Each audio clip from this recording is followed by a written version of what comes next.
நம்ம இப்போ வந்து சுஜித்ராவோட மம்மி கூட இருக்கோம். சுஜித்ரா கிட்ட வந்து இந்த கோர்ஸுக்கு அப்புறமா என்ன மாதிரியான சேஞ்சஸ் எல்லாம் கிடச்சிருக்குன்னு அவங்க மம்மி கிட்ட கேட்கலாம். Good evening. சொல்லுங்களேன், சுஜித்ரா கிட்ட என்ன மாதிரியான சேஞ்சஸ் எல்லாம் பார்த்தீங்க இந்த கோர்ஸுக்கு அப்புறம்? அப்படியா? Now she is talking to everybody freely. Social mingling is perfect now. Okay. வேற என்ன changes? Then concentration. Before she take more time to learn for one question, but now she is very எவ்வளோ நேரம் எடுத்துப்பாங்க படிக்கிறதுக்கு ஒரு question? 15 minutes அந்த மாதிரி. She won't ask what is the meaning of that question. Now she is asking. முதல்லலாம் அப்படி சும்மா குருட்டாம்போக்கில் படிச்சது தான். now she is asking what is the meaning, mummy. Okay. Who look after? You only take care that studies things and all. Okay. So நிறைய எடுத்துக்கிறது இல்லை இப்போ. கொஞ்சம் அதான் first she is asking meaning.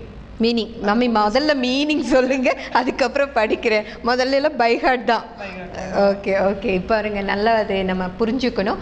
அதாவது வந்து இப்போ வந்து மீனிங் தெரிஞ்சு படிக்கணுங்கிற ஆர்வம் வந்திருக்கு. முதல்ல ஃபுல்லாக பை ஹார்ட் பண்ணிட்டு இருந்த குழந்தை இப்போ என்னன்னாலும் மம்மி இதுக்கு மீனிங் சொல்லுங்க அப்படின்னு கேட்குறது ஒரு வித்தியாசமாக அவங்க உணர்றாங்க. Okay, very good. Okay, so concentration நல்லா இருக்கு. அகடமிக் சைட் நல்ல ரிசல்ட் இருக்கு. அது பரவாயில்ல. ஓகே, பிஃபோரோட இப்போ பரவாயில்ல, பெஸ்ட் தான், பெஸ்ட்டாக இருக்கு. ஓகே, பிஹேவியரில் வந்து அந்த எல்லாரும் கூடயும் மிங்கிள் ஆகிறது தான்.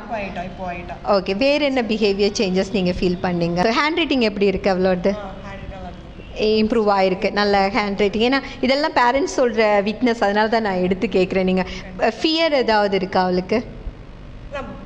ஃபர்ஸ்ட் அதாவது ஆக்சுவலி வெரி ஷையாக இருப்பான், யார்ட்டையும் மிங்கிளாக மாட்டான், மாதிரி மறைஞ்சிட்டு அப்படின்னு. இப்போ தான் எல்லாமே ஆப்போசிட் ஆயிடுது. அந்த மாதிரி குணங்கள்லாம் போயிருக்கு. ஓகே, கான்ஃபிடென்ஸ் நல்லா வந்திருக்கு, உங்களுக்கு அது வித்தியாசம் தெரியுது. ஓகே, நமக்கு இந்த மாதிரி கிளாஸஸ் வேணுமா நம்ம ஜென்ரேஷனுக்கு? ஏன் வேணும்?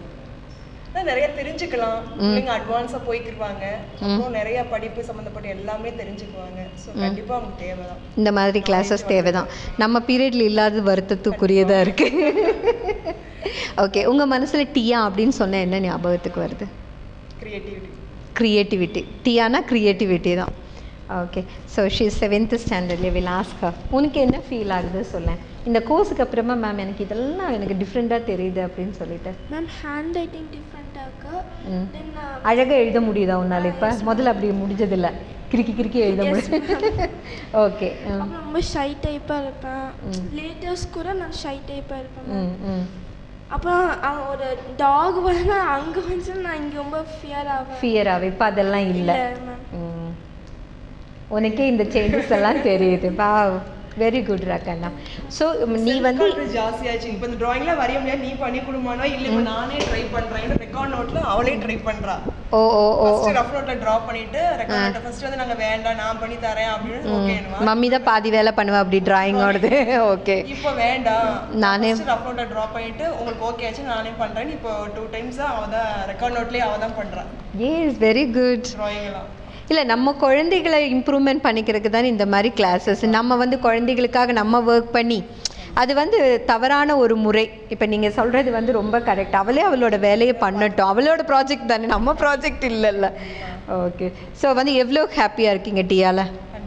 100% ஹாப்பியாக இருக்கீங்க. ஓகேங்க. Thank you very much. ஓகே.